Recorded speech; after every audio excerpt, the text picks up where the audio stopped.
This video is all about the worst of Vancouver, the reasons why you might want to rethink moving here. This city is exceptional and an extraordinary place to live, but it's not absolutely perfect, unfortunately. I don't think there's any place that is. So I want to make sure that you understand the downsides, the things that you need to accept and make sure that you're okay with before you come here. Because otherwise, if you don't watch this video, you're going to be sideswiped with some of these negatives, and I want to make sure that doesn't happen to you. That can be a very costly mistake. Watch this video all the way to the end, and let's get into the worst of Vancouver right now.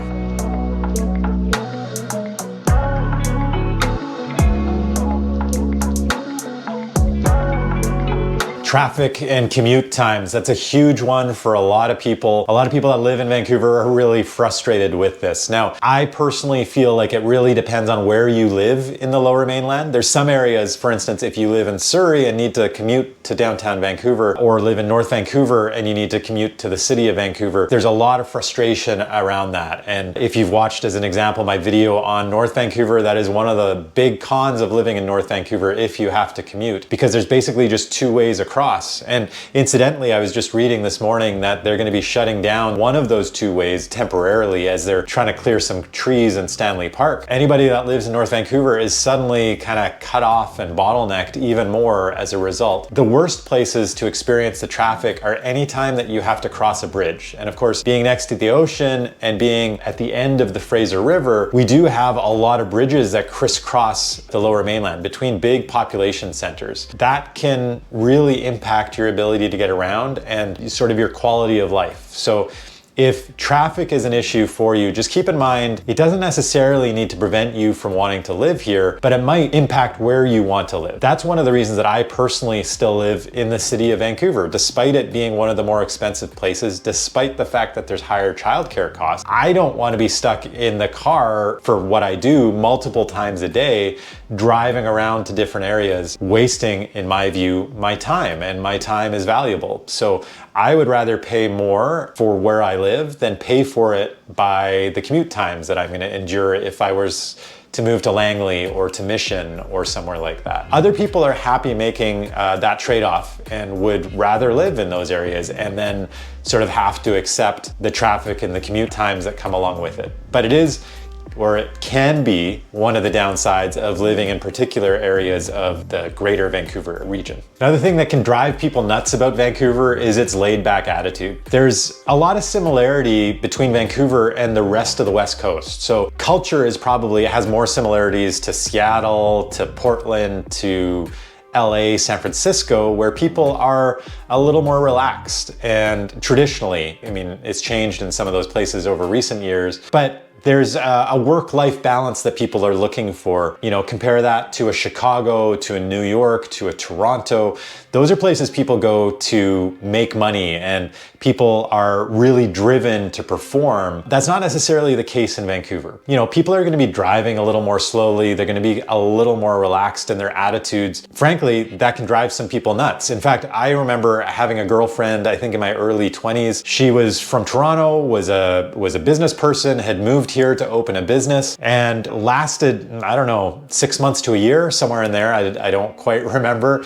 But she could not stand Vancouver in comparison to the pace at which life moved in Toronto, because everybody was too relaxed. Things just didn't move at the same pace. Everything closed down earlier. There's just not as much going on.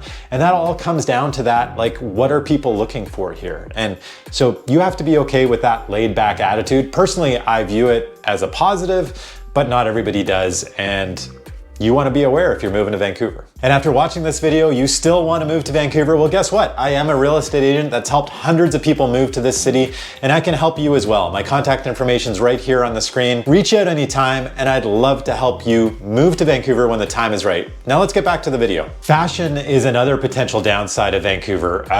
Fashion is not something that is at top of mind for most people that live in Vancouver. This is, after all, the place that Lululemon was born, and many of those sort of lifestyle brands that are similar or surrounding Lululemon, Arc'teryx as an example, or Kit and Ace. People in Vancouver are much more active. As we talked about in the last segment, they're way more laid back. So there's more acceptance and more desirability around being sort of looking good, but also being comfortable, being ready to go for a jog with your buddies, or at least look like you could, is more important than dressing exceptionally well as it would be in some European cities. And I would say that's probably the starkest difference, that in Europe there's more of a tendency towards high fashion, whether you're living in London or Barcelona or Prague. Also in cities like Toronto or New York City, that's much more a priority for people. In the city of Vancouver, it's just a relaxed attitude, and many offices don't require people to wear a suit and tie anymore. There's sort of a relaxed attitude from just about everyone to a certain degree about the way that you dress. And certainly, you know, I haven't been in an office environment for quite some time, but it's say about 25 years ago when I was working as an IT consultant, we were supposed to wear a jacket and tie, but even that was relaxed most of the time, and we could still wear jeans, not wear a tie, that type of thing. That requirement for dressing a certain way isn't necessarily present in Vancouver, and you can get away with looking professional in a more casual, relaxed way in Vancouver. Homelessness is another major issue in the city, and if you spend any time sort of wandering around the streets of Vancouver, especially in downtown Vancouver, it's right in your face. You're gonna see people sort of sheltering in closed businesses or bus shelters, and there's homeless encampments. It's been an issue in Vancouver for basically as long as it's been around. When I was a kid, I remember it was called Skid Row, and it was out of work seasonal workers. They would live in lower income areas of the city. And these days it's become sort of a growing issue, and especially as there's an epidemic with meth and with fentanyl. Unfortunately, it's a dark side of the city that, you know, is a complicated issue, and it's more in your face than it is in many other parts of Canada. And I think a lot of that has to do with our weather. We end up being sort of an attractive destination for people that are struggling in other parts of Canada. And frankly, how can you survive being homeless in a city like Regina or Toronto in the middle of winter? You're gonna make every effort you can to come out west. So Vancouver takes a larger burden of that Canada-wide than most Canadian cities. The only other city that's similar would be the city of Victoria, which I would say has an even higher impact than the city of Vancouver does, outsized for their size of city. We have a drug epidemic that's kind of correlated, and then as a result of those things happening, we also have a bit of a crime epidemic. And there's certainly more than your average amount of crime in the city of Vancouver, more than is average or typical in British Columbia as a whole, but it's not what I would call dangerous crime. And there are exceptions, and I don't want to pretend that that's not the case, but most of the crime that happens in Vancouver is petty crime, and that's what we have a really serious issue with. Predominantly, that's people who are underhoused and most likely have drug addictions and mental illnesses that are driven to doing whatever they can to get their next fix of drugs. We have a real problem with bikes being stolen. We have a real problem with cars being broken into. What we don't have are carjackings and muggings and murders on the street, that type of thing. In general is what I mean. I can't guarantee that none of that will ever happen or doesn't happen at all. Certainly a murder happens here and there, but these things aren't things that you're worried about as you're walking down the street. And I can say that personally, there's nowhere in the city that I feel uncomfortable with, where my safety is at risk. You can't say that about many other cities in North America. Vancouver, I would say, is still a very safe city, but we do have an issue with crime, with drug addiction, and with homelessness. And that is incredibly complicated and a side of the city that not everybody is comfortable with. Hey, real quick, if you're enjoying this video, hit that like button and smash the subscribe button to see more videos just like this one about living in and moving to Vancouver, as I do put out videos just like this every single week. Let's get back to the video. Another big one would be the weather. A lot of people have some serious issues with Vancouver weather. Unfortunately, a lot of it, I would say, is a bit misguided. I do see a fair amount of it in comments in social media. People have this perception of Vancouver as being incredibly wet. It's true that we do get rain, and there's no two ways about it. You do have to accept the fact that you're gonna experience rain in Vancouver. The thing is that the rain that we get is pretty much entirely in the winter months. And that's really sort of like a 5-month period, I think. Let me count: November, December, January, February, March.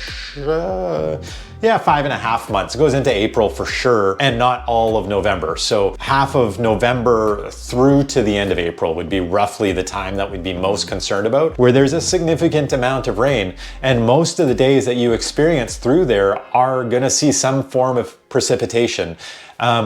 The other part of it though is that it's not necessarily super heavy rain. It's not torrential tropical downpours that you can see in many parts of the world. Most of the rain that we get is actually kind of light. And so many of the days that where we are getting precipitation over those winter months, well, in fact, today is an example where it rained today, but it was like, I don't know, 100 drops of rain that I felt in the course of 20 minutes or something. But this would be marked as a rainy day as a result. It was a very light day in terms of rain, but very consistently you're gonna see a lot of rain. And there are certainly days that we see heavier rain. It's just not what we see the most of. And another thing that you want to be aware of is that the amount of rain that we get really is diverse around the Lower Mainland. And so there's areas most commonly in the north and east. So I'd say like North Vancouver, Coquitlam, Mission, those areas see a fair amount, quite a bit of rain.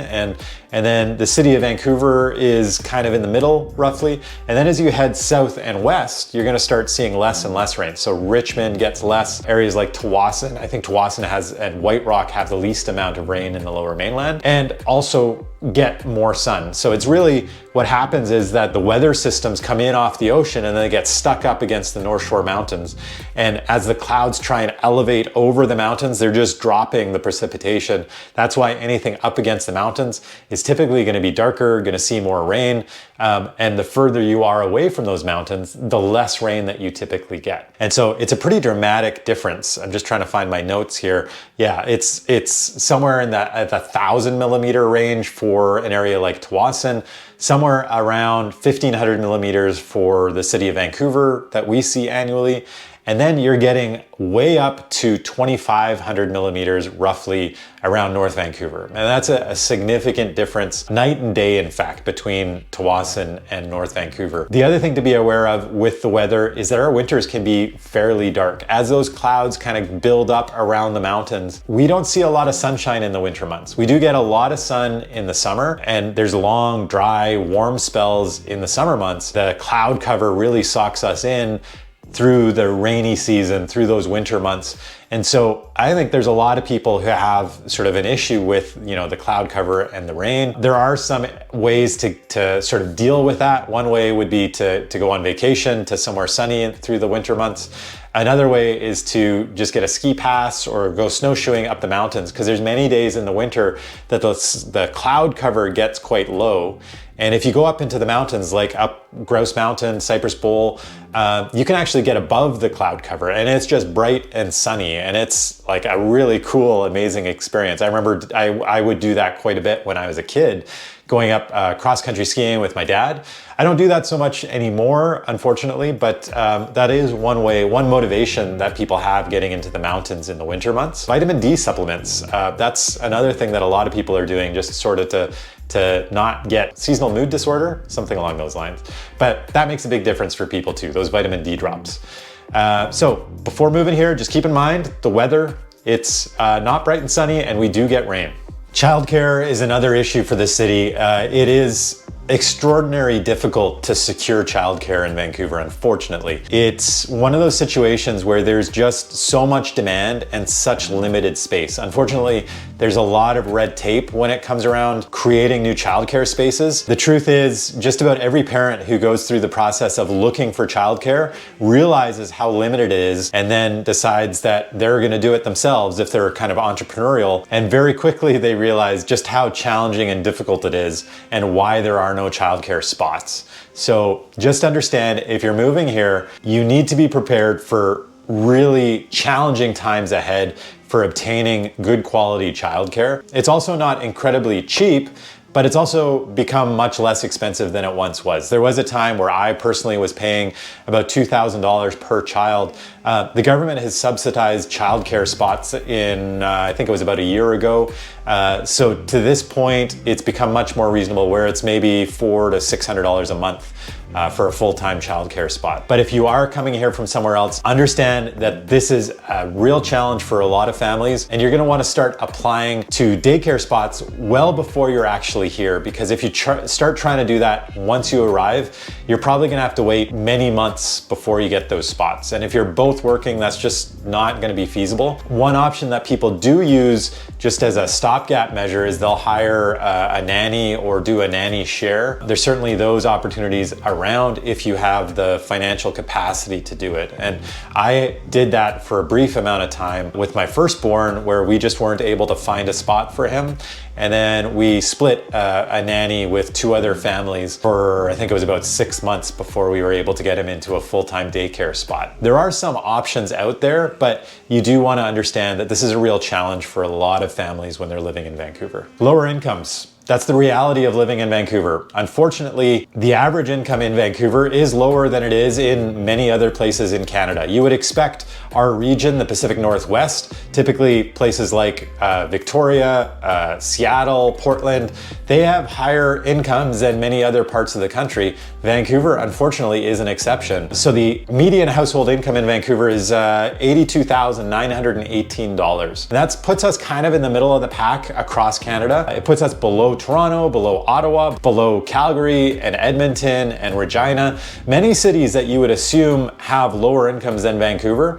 But the reality is that incomes aren't that high. Now, there are exceptions. There's areas like the downtown east side, as an example, that really draw down that median income, and then other areas that are really pushing that up, like West Vancouver or Anmore or Kerrisdale, as an example. Those are all areas where we have exceptionally high income earners. In general, what you find across Greater Vancouver is that we have lower income than many other parts of Canada. And if people are purely seeking an opportunity to make money, generally these days they're going to Calgary, and quite consistently over decades, many decades, they're going to Toronto. Most people that are coming to Vancouver aren't doing it sort of motivated to make as much money as possible. Most of those people that are coming here generally are coming here for a lifestyle choice. Now, the next 3 points are all real estate related. And I think most people that are thinking of moving to Vancouver have some idea of what's going on with real estate in Vancouver, but these are really important points if you are thinking of moving here, whether you're thinking of buying or owning. The first of these 3 is talking about the foreign buyer ban. And this is a ban on all foreign nationals buying property in all of Canada. It's not just Vancouver, it's all of Canada. And it was instituted by the federal government at the beginning of this year for 2 years. So it's meant to be a temporary measure. Of course, it could be removed sooner or it could be extended longer. At this point, it's very unclear. It's important, if you're watching this at some point in the future, that you look into those details or reach out to me and I can fill you in. And there are exceptions now that have been put in place. So if you are a foreign national, as an example, and you are on a work permit, you are able to purchase in Canada. There's some details around that you need to understand, so it's important to reach out to me or talk to an expert in this field. And then the other thing to know is that if you're a foreign student, that there's some exceptions to be made for foreign students as well. But that's a big deal, that foreign buyers are not allowed to buy in Canada. All right, so let's get into the biggest topic around housing, and that's its cost. It's no secret that Vancouver housing is expensive. In fact, it's one of the most expensive in Canada, if not the world. And most people that are thinking of moving here have a good idea of that, but sort of to put it into context, to understand exactly how much money it is not something that everybody is prepared for. And that's what I want to get into here. So in terms of renting to begin with, I'm going to talk about the city of Vancouver, and I'm going to give you an idea of what it's like in the suburbs as well, because the city of Vancouver is where all the costs are highest, but once you move further out into the suburbs, you're gonna see that those costs decline pretty substantially. I'm not gonna go through all the numbers for all the areas because there's 21 different suburbs of the city of Vancouver. We're not gonna list them all. but I'm gonna give you the idea of the city of Vancouver and the city of Surrey as examples of the range of costs that you might find when you're moving to Vancouver. So in terms of rent, 1 bedrooms, you're looking at about $3,000 a month in Vancouver.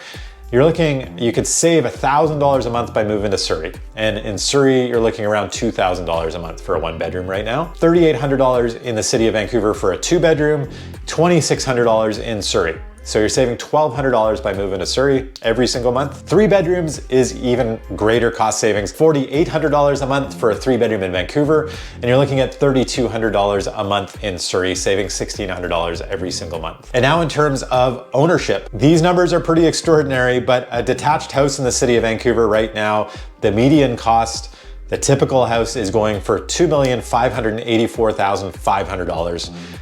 The city of Surrey, you're saving about $1 million by moving out there. It's 1.5 million. And just to give more context, you're gonna be very hard pressed to find a house, a detached house, anywhere in the Lower Mainland under $1 million. So even areas that are typically seen as the least expensive, like Mission or Abbotsford, the low $1 million mark is, they've broken the $1 million barrier. And I think Mission or Maple Ridge, detached house is 1.28 million at the moment. Basically everywhere in the Lower Mainland, you're looking at over $1 million. To own a townhouse in the city of Vancouver, it's $1,339,400. If you were moving to Surrey, you could save about $500,000 because it's $845,000 for a townhouse in Surrey. And then to own an apartment in the city of Vancouver, you're looking at $812,600. And moving to Surrey would save you in the neighborhood of $250,000 because it's $545,000 as a median price for apartments in Surrey. So you can get a pretty strong idea of just how much it is in Vancouver. This is the typical home in the city of Vancouver. There are much more expensive homes and there are cheaper homes. And then that's sort of an example of what it's like to own and rent in Surrey as a comparison. And what's perhaps become its biggest issue in recent years is a housing shortage. Despite how expensive Vancouver is, and despite other limitations that we have in the city, other downsides that we've sort of explored here, people want to move to Vancouver, and there's just such limited supply. We have really nowhere to go. We're surrounded by the mountains to the north, the ocean to the west, agricultural land reserve to the east, and border and river to the south.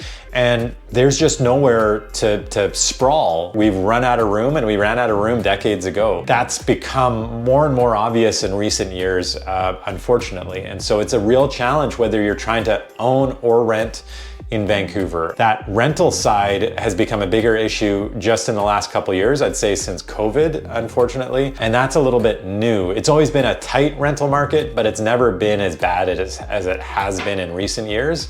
And that's part of the reason that we've suddenly seen rents really ramp up very quickly in cost. And on the ownership side, this has been an issue for decades. And it's become, I think, more obvious that other ways of intervening in the market just aren't making a difference. And at this point, I think all levels of government and everybody involved realizes we can't stop development, that we need more infrastructure and more housing options available for people to purchase and to rent. And so there's a real move in that direction. We'll see if that has an impact or not. I'm hopeful it does, but I am under every expectation that Vancouver is always going to be an expensive place to live, and it's going to be a hard place to secure housing. And keep in mind, if you're moving here with pets, it's even harder. So especially if you're renting, there are no protections for renters as there are in Ontario, my understanding is, for people who have pets. In Vancouver, a landlord can deny your application. If they don't want you to have pets, they can deny that. Unfortunately. So keep that in mind. It is going to make things difficult if you're expecting to rent and even purchase in Vancouver if you're moving here with a pet. Yeah, basically securing housing is just a challenge because there's a real shortage of housing, and that's one of the biggest issues if you're thinking of moving to Vancouver. So that was the worst of Vancouver. I've laid everything out for you. I'm done. I have no more ammunition, no more negativity about Vancouver. But if none of that has changed your mind about moving to Vancouver, well, you are very determined to move here, and I commend you for that. And I would love to hear from you. I am a real estate agent that's helped hundreds of families move to Vancouver. I can help you and your family as well. Whenever you're ready, be sure and reach out to me and we can get that ball rolling on your move to Vancouver. In the meantime, if you got value out of this video, be sure to hit the like button, smash the subscribe button if you want to see more videos just like this one about living in and moving to Vancouver. I put out a video every single week. Now, as I mentioned, there's been a lot of negativity in this video. At the risk of putting more negativity out in the universe, there's one more video I think you should be checking out, and it's this video over here, all about the reasons that some people are moving out of Vancouver, and you want to be aware of those things too. But if you're done with negativity, I'd love to meet you over here in this video. This is all the things that I personally love about Vancouver, and honestly, I think you're going to love about living in Vancouver too. Appreciate you watching, and I will see you on next week's video.